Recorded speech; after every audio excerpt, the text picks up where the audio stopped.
The Apple Watch Ultra, built for adventurers, made for daily use. That sentence alone is 100% true based off from my personal experience with my Apple Watch Ultra. Some would say it's kind of like owning a 4x4 G-Wagon, but you just use it to commute to the mall. It literally feels like that type of experience. So today marks my 1 month ownership with the Apple Watch Ultra, and I'm gonna go ahead and share with you my honest thoughts and opinions of what I think about it, if it's even worth considering for the average consumer. So my typical routine goes like this.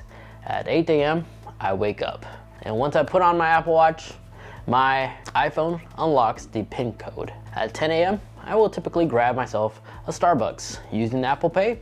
My Apple Watch pays for it without me having to take out my wallet. Then I grab my Mac, and my MacBook Pro unlocks thanks to my Apple Watch, so I don't have to enter the password. After research, I walk my dogs, and I make sure I track that. I then go to my studio and resume whatever work I was working on today's video, and I see my messages from friends and family all on my wrist, but I reply not using the Apple Watch keyboard, but I use my iPhone. And once I'm done with work, I then go ahead and go to my gym. I track my calories that I burn, monitor my heart rate, making sure I'm not taking unnecessarily long breaks between my sets, and I'm able to control my media that I'm listening to with my Apple Watch. After 1.5 hours of working out, I'm done. I then head back home and I go ahead and call it a day. So from 100% charge to the end of my day, I'm left with plenty of battery life left, able to make it through additional 2 or 3 more days without having to charge my Apple Watch. So if I want to, I can technically wear my Apple Watch overnight so I could track my sleep tracking. So that was just a quick glance of how my daily routine is like with the Apple Watch Ultra and what you should expect with yours. And at that quick glance, most of the stuff that my Apple Watch Ultra is able to do, it's the same exact stuff that the Series 8 and even the brand new Apple Watch SE 2 can also achieve. All has those same exact features I use daily. And if I want to do sleep tracking, honestly, I would not use the Apple Watch Ultra because it's actually big and bulky.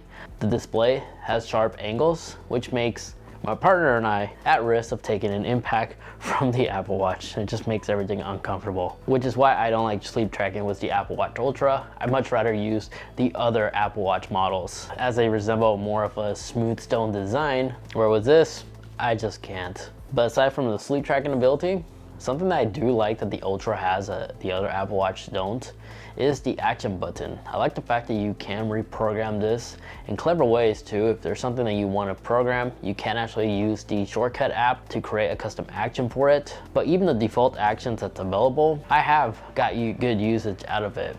Like for instance, right now if I press on the action button, it will actually start my elliptical workout as that's the setting that I selected. And by tapping the action button one more time, it will actually start the workout. If I tap on it, it will actually mark a segment.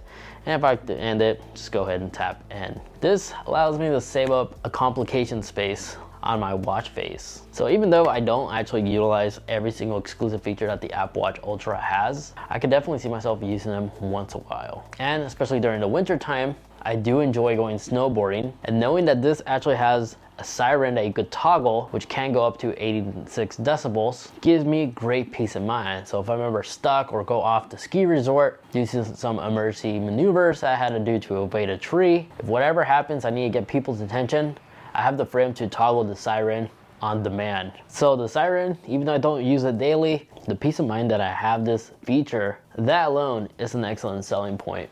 I'm sure many others will definitely benefit. And the fact this is available to all consumers to easily purchase, for anybody who does like a serious sport and wants that peace of mind, the siren ability is a great feature. And then in snowing condition, the reason why the digital crown pops out a lot more is because it's easy to operate even in those harshest environments. So in my instance, if I'm snowboarding, I'm gonna have my snowboarding gloves on, I can still operate my Apple Watch just fine. And then the large display is a pro as well. Even though some may criticize you for having a large watch on your wrist, I honestly would say to those people, who cares? As this is a tool, a tech tool, not a fashion wearable. If you need a fashion wearable, get a Rolex or the Hermes Apple Watch. Although when I was 200 pounds, I have to admit my wrist was larger. So I was able to fit this size Apple Watch just fine. But at 165 pounds currently, I'm at a healthy weight, but I have to admit my wrist size barely fits, but this is good enough. if I'll be real with you. But if I'm going out to eat somewhere fancy, I'm just gonna go ahead and switch this Apple Watch with an actual analog watch. But with that said, this large display, I do appreciate it, especially in an outdoor environment, because in direct sunlight, even though in camera it doesn't seem like it, it is noticeably brighter, as the nits is literally double than the Series 8 Apple Watch. As this can go up to 2000 nits in direct sunlight, I really do notice it. As no longer I have to go ahead and find shade or cover up my Apple Watch to see the notification. This one, even in direct sunlight, I'm still able to easily view the display of this Apple Watch. Although I don't personally use the flashlight ability that the Ultra has, this is a marketing tactic that Apple put on their trailers about the Ultra that you can use as a flashlight.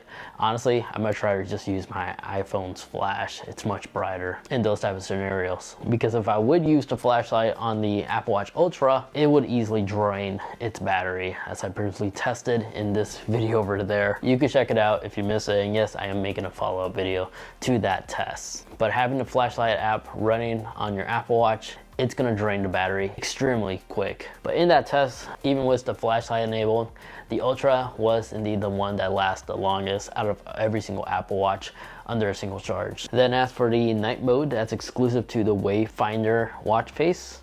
I do actually find myself using this a lot, especially during like long 6 hours drive. I would actually enable this because in night mode, this actually allows you to actually retain your night vision. So aside from fiddling with it, I do actually find myself using it. So it's not just a gimmick. It really does an excellent job of making sure you retain your night vision during those night road trips. Now I do have the Alpine Loop Band on my Apple Watch Ultra, and there's been a lot of videos floating around the internet how this will damage your devices and the Apple Watch. And honestly, after looking at those videos and comparing it to my watch that I had since day one, I think that's just a marketing media clickbait tactic, because there's no marks on my Apple Watch, and the MacBook Pro that I use daily, there's no scratches or anything like that due to the titanium latch down here on the Alpine band. And yes, my band actually is the medium size option. There's 3 size choices to choose from. I believe there's a large, medium, and a small. This one is medium and it fits me just fine. But yeah, supposedly the loop band, as you attach it or place it on your charging dock, it's supposed to scratch this upper portion of the Apple Watch Ultra. There's like literally no marks on mine. So that's just a myth that's floating around the internet. Since it hasn't affected me, it's not gonna happen to you. But more about the Alpine band. If I'll be totally honest with you, this band is not the most comfortable band available for the Apple Watch, which is why I typically will swap this out with another band. So if you have a collection of older Apple Watch bands, so long as it's the larger screen version band available for the Apple Watch, it's fully compatible to be used even on the 49mm Apple Watch Ultra. So with that said, some of those accessories from your older Apple Watches that you use, so long as it's not a case, should still be compatible even on the Apple Watch Ultra. So if you're intrigued about the Apple Watch Ultra and you have the budget, I honestly will just say you should get it. Especially if you're just like me, who actually forgets to take off your Apple Watch whenever you find yourself in a work environment. Like for instance, whenever I change the oil on my vehicles or have to work on anything on my cars mechanically, I usually forget to take off my Apple Watch. Or when I'm doing home projects, same story. I will typically continue working with my Apple Watch. And because of that, my Series 7 has a bunch of scratch marks and such. I did a few home projects already, did a couple of mechanical works, and there's not even a scratch or a dent on this thing. So the titanium body that it has, it really is doing an excellent job of making sure the Apple Watch stays preserved. So if you find yourself randomly going out for a hike and stuff, this Apple Watch definitely is durable.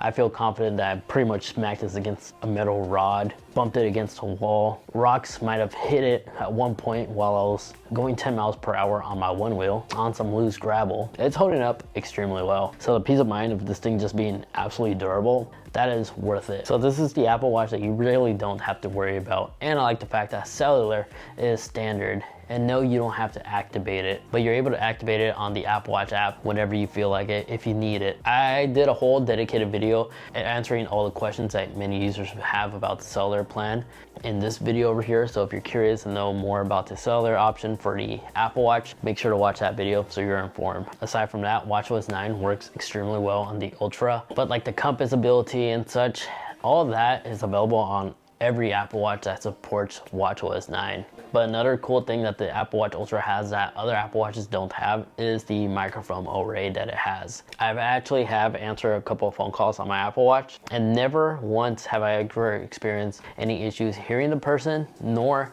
the person on the other end had a hard time understanding me. The microphone actually works extremely well. So if you're somebody who uses the Apple Watch to answer your phone calls the majority of the time, that is another great selling point why you may want to consider the Ultra over the other Apple Watches. So in reality, the Apple Watch Ultra is the most loaded Apple Watch available in the market, as it has all the other features that the Series 8 and the SE2 has, like safety features like fall detection, crash detection, health tracking ability like ECG, heart rate monitoring, noise decibel level monitoring, blood oxygen level sensors. It literally has everything. So even though this is the second most expensive Apple Watch available in the market, the build structure alone is an excellent selling point, especially if you have a history of damaging your Apple Watches. I don't personally see the need to upgrade your Apple Watch yearly. So if you're a user who loves to upgrade their Apple Watch like every 4 years, this is a good Apple Watch to start off with and upgrade your Apple Watch in the next 4 more years, because the Ultra, the body structure is built to last one more time. So for a long duration, this Apple Watch will definitely last you a long while, especially with that amazing battery life. All in all, there you guys have it. That is my experience owning the Apple Watch Ultra. Hope you got some good useful information out of this video. If you did, you know what to do. I would greatly appreciate it if you could actually leave this video a like if you got some good useful information out of this video. And definitely do hit subscribe, as I have plenty of more Apple Watch content coming out in the near future. Now if you're curious how I was able to achieve unique features like the ability to unlock my iPhone with my Apple Watch and such, you can go ahead and check out that video over there. It's like highlight every single hidden feature that you could do with your Apple Watch Ultra. And then that video over there, that's just a video you choose recommending specifically for you. Thank you so much for watching. Take care, and I'll catch you all in the next one. See ya.